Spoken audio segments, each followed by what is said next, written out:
exercised regularly, doing yoga, tennis, and most of all, running. My favorite places to run were on the beach and in the woods as I loved nature and being alone.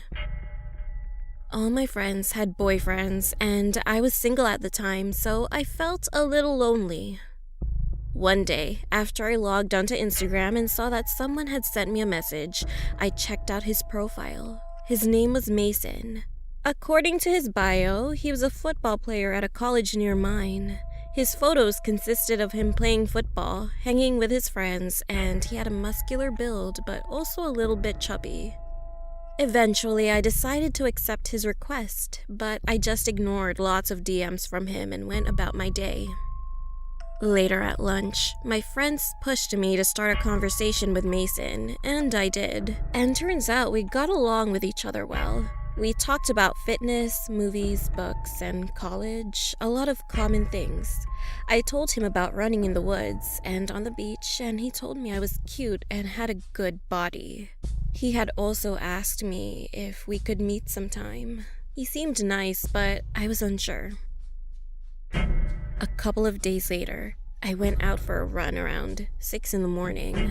Although it was an early morning, outside it was really hot, so I wore a sports crop top and shorts. I was confident with my body anyway.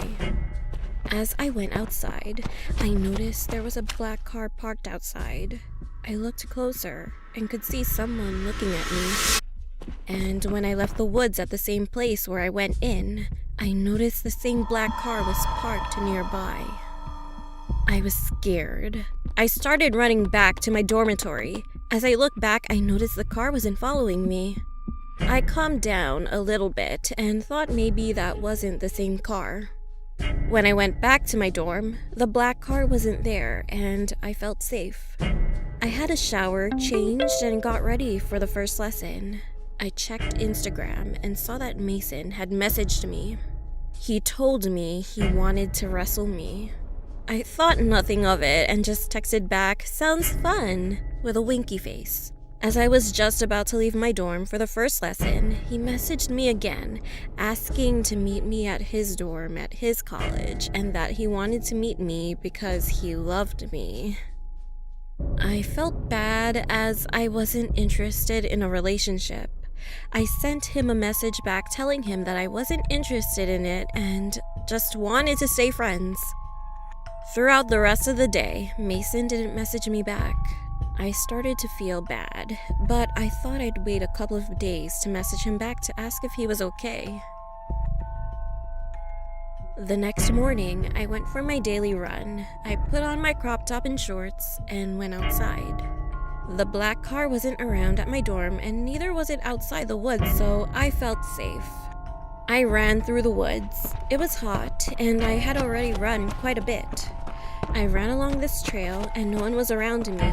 That was until a figure jumped out from behind a tree, a meter in front of me, shouting, "Surprise!"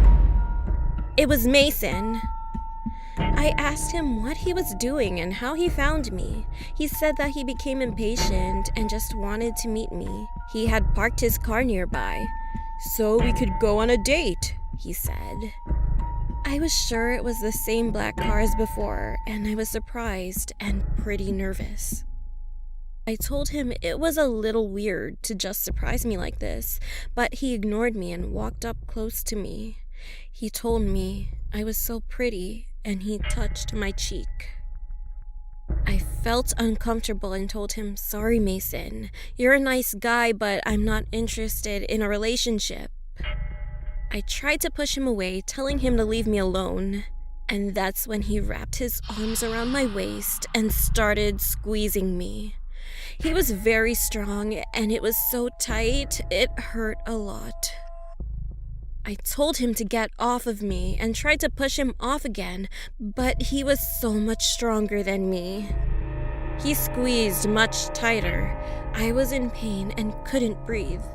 I couldn't even shout for help. Mason started trying to kiss and even lick me as he was crushing me. I kept on struggling. Eventually, I felt myself passing out as I was dizzy and started to black out. In desperation, I bit down on Mason's nose and scratched at his eyes. He said, "Let go of me, bitch," and pushed me down as he held his face. As I got my breath back, I got up and started sprinting out of the woods. Finally, I got to college and told my friends what happened, and then explained it to the police. I wanted to press charges and a restraining order on him. They told me they'll investigate it as soon as possible. I blocked Mason on Instagram as well as Twitter and Facebook. He didn't follow me on either, but I blocked him just in case. The next time I heard about Mason was after his trial. It turns out that he was kicked out of his college for assaulting another girl a month before. The police also found out he had planned on kidnapping me, as he had a notebook about me and what he wanted to do with me and other women, which includes some of the vilest things. How he wanted to kill women in several different ways and violate the bodies afterward. He even wrote at length about how he wanted to squeeze a woman to death with his arms. I threw up when I found out. Though it may sound unlikely, it is possible to murder someone by squeezing them hard and long enough, preventing them from breathing and causing asphyxiation. Considering how strong he was and how small I am, I'm certain he could have killed me. As far as I know, he's still in prison or in a mental institution. Good riddance. After what happened, I started training in martial arts and started lifting weights. I've never spoken to people I don't know on social media, and I never went into the woods alone again. Sometimes I still think about what happened to me and how it could have ended differently.